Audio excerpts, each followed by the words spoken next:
முகத்தை பார்க்காம எப்படிப்பா முடிவு பண்றது? நிமிந்து அண்ணனை பாருமா.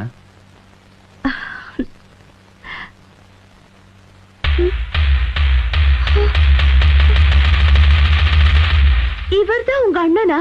ஆமா. ஏன்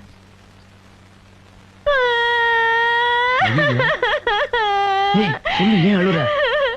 இவர்தான் உங்க அண்ணன்னு தெரியாம ஹாஸ்பிடல்ல வச்சு மரியாதை இல்லாம பேசிட்டு. உங்க அண்ணனுக்கு என்ன பிடிக்காது, இந்த கல்யாணம் நடக்காது. நீ யாரையாவது கல்யாணம் பண்ணிட்டு சந்தோஷமா இரு. உனக்கு பிறக்க போற குழந்தைக்கு என் பேர் வையே. நான் முடிவு பண்ணிட்டேன். முடிவு பண்ணிட்டாரா? என் தம்பிக்கு ஏத்த சரியான ஜோடி நீதான் முடிவு பண்ணிட்டேன். உங்க